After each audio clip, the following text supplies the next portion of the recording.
I remember the first stock, Tim, that you ever wanted to buy. Do you remember what you told me? I said... 'Cause it was things that you believed in. Do you remember what you said in second grade? I wanted to buy Hasbro because they own No, you didn't say Hasbro. What did you say you wanted to invest in? Target, I think? Transformers!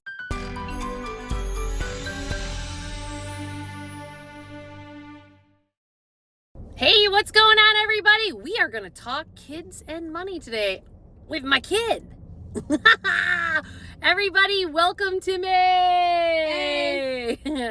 Listen, we want you to have some support in how to help your kids build their financial muscles, right? So I want you to hit that subscribe, like, and notification bell because we are here to help you get to a life that you absolutely love, and your kids too, without them being on the financial nipple for too long. Sorry, Tim. For better or for worse, mom's a little bit out there on times. So Tim, tell us, I'd love your perspective. We've got a 7th grader here, so we got those teenage hormones like flying through the system, and tell us what you think about money as a kid. I'm not a big fan of spending a lot of money. I like saving it and putting a lot of it in stocks. Why do you think that is? I learned what stocks is at a young age, and I love dealing with numbers, and stocks is a bunch of numbers. So tell me, do you think you're like unique as a kid knowing about stocks because your mom's a financial planner? Definitely, because all my friends, all they want to do is spend money, spend money, spend money. All I want to do is the complete opposite. I want to save it, and I have a very different viewpoint than a lot of my friends. So tell me and the audience as to like your perspective. You have these friends that spend their money, right? And why do you think they do that?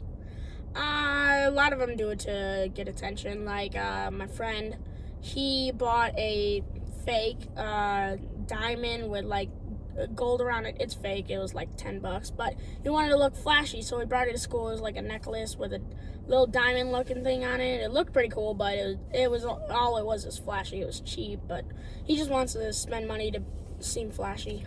Well, it kind of represents a little bit what our society is like these days, at least here in America, that it's like we're trying to find happiness outside of ourselves through our like flashy gold necklaces, right? Or the cute little Lululemons, right? You got a little bit of that going on in some of the girls' worlds these days, right? Yeah. So when you're talking to mom's audience here and they've got kids, like if they've got teenagers like yourself, like how do you think parents could best help you build that financial muscle? Well, I think if your kid really likes numbers, then introduce them to stocks, and like I did, they'll fall in love with it pretty much right away, because it's basically you're giving money and getting it back plus interest. You know, people would argue though that stocks can plummet too. True, but as long as you put your money in the right spot. And is there ever a right spot? I think there is, because I think if you're getting money, that's the right spot to put it. If you're losing money, definitely not a good stock to invest in. So we're not here to help you guys like pick stocks or this, that, and the other thing. To me, it's about helping you build the financial muscle to build what your purpose is for your money, right? Yeah. So, Tim, when tell people about like the meaning behind why you picked what you picked. Well, when I was younger, I picked it because I liked the place. Like I picked Target because I love Target. I love the Disney store, so I picked Disney. But nowadays, I'm looking at what do I think will grow. What I think will grow. I think Starbucks, its stocks, I think are lower now, and I think it will get a lot higher. And so far, from what I've invested in Starbucks, it has raised. Well, I think you do like Starbucks. Here's your acai refresher, as does Mom. Oh, that's yours. Oops. They're the same color. But here's my point, is that I'm always talking about the fact that you have to fund your intentions for your life. So certainly you have to do your due diligence or see your own financial planner, but I want you to take the approach in terms of saying, do I believe in what that company believes in?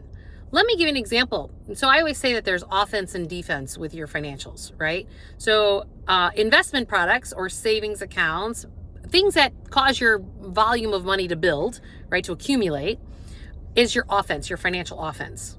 Think of it like a football game, yeah? So you got your offensive line, and then you got your defensive line, right? And then you got the kicker that just punts it, right? Yeah. So like if you know nothing about the investment that you're in, you're kind of like punting it, yeah? You're kind of like going, well, I'm not really sure where it's going, but I'm kind of hoping it goes in that direction and go really far, right? You're kind of just punting the ball. Yeah. But your defensive line is, that's like your insurance products, right? Like, so insurance products are all about, you haven't amassed enough money to save your butt if something bad happens, right? Yeah, you want to hit a certain spot. You want to hit it at the right time. So if you die as a parent and you're financially responsible for your kids, you want to make sure you have life insurance so that your kids are not destitute, like, or health insurance, you have a health risk. You know, I want to share with people today. I have a client that says, oh yeah, this is our health insurance. All it is it's our emergency sick fund. You know, because they don't really go to the doctor. They believe in a lot of acupuncture, chiropractic work, all stuff that's not covered by traditional health insurances. And when we had this conversation, there's a type of health insurance that's out there that's called a health savings account, which most people aren't aware of. And that can be funded with many different things. But here's my point. If you don't believe in traditional health insurance, well, you can look at out-of-the-box things that actually are more aligned with how you believe in life. So like her acupuncturist and her chiropractor can be covered through certain health savings accounts. So this is where I want people to start to think about your purpose. Like, I remember the first stock, Tim, that you ever wanted to buy. Do you remember what you told me? I said... 'Cause it was things that you believed in. Do you remember what you said in second grade? I wanted to buy Hasbro because they own No, you didn't say Hasbro. What did you say you wanted to invest in? Target, I think? Transformers! Yeah, Transformers. And I was like, I don't even know who owns Transformers, so we had to look up that it was Hasbro. Remember that? Yeah. And so this is now 5 years later. Timmy took his communion money. He made his first communion, and we bought some Transformer stock. Back then it was Timmy speak, right? Because he played with Transformers and he loved the Transformer movies. And of course, Mom doing her due diligence, I looked at, you know, is it a good one? Is it a not good one or whatever? But it was about teaching him something that he was already familiar with and then looking at how to bridge that to be a good investment. And it may or may not. Like, I am not here to give you specific investment advice, but it's about putting your financial intentions of what you believe in and what you buy and how you want to plug into the world to support those things, right? So, Tim, what you're telling us, though, since you've been in second grade, your interests have changed. Oh, definitely. So, no more Transformers? Nope. So see, you have to change too as adults, but help your kids build that financial muscle. Now, what's one other thing that Mom did that, what's the deal that I have with you kids? Well, the deal is, let's say I put in $60 that I got from chores or something, or I got it just randomly. Somehow I got $60. You would match it, and then I'd get 120 in my stock account. And do you remember why Mom did it that way? I don't remember. Well, I appreciate your honesty. And moms and dads out there, or aunts and uncles that want to help your nieces and nephews build those muscles, you are not going to fully have everything sink in, but I wanted to start to build that muscle memory for my kids to where there's a lot of employers out there that have retirement plans. Well, they will actually match what you put in. So I said to them, why is it that you don't want your free money? Because what did your sister say to you in the last few months? Remember that? She said they would steal her money and she was not getting it back. But then what did she also say? She goes, how much is in your account, Tim? Yeah, I said there is over $1,000 in my account now. And she was like, how did you get that much money in there? And I just said stocks. I put it all in stocks. No, and what else did you say?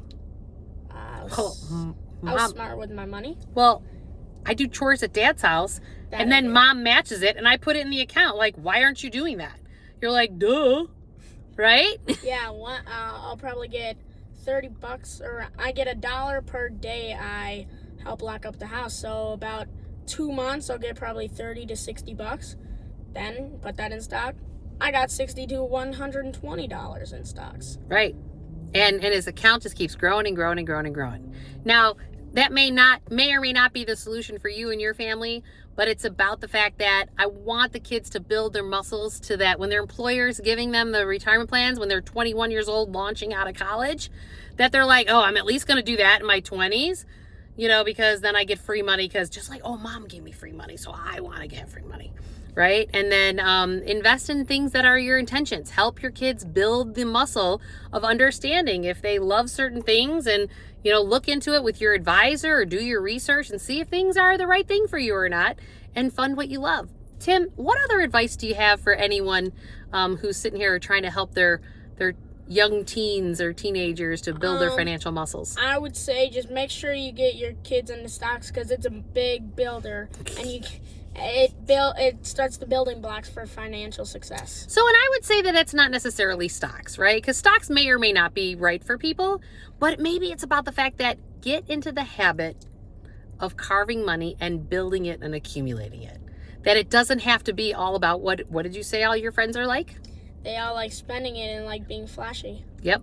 And so if you really want to help your kids and you want to help them build the muscle, encourage them to say, okay, you got birthday money. Let's take 25% of that, not the whole thing. Don't piss it all away. Take a piece of it and put it in your account. Take a piece of it and have it be consistent so that they start to build the muscle that no matter what money you get, whether it's from chores, birthday gifts, holiday gifts, whatever it is, then help them build the muscle and maybe put in a little matching program to encourage the behavior. Thanks, everybody. And don't forget to hit that like, subscribe, and notification bell, because I am going to help you and your kids get to a life that you absolutely love. Ciao for now. Bye. Bye. Thanks, Timmy. Bye.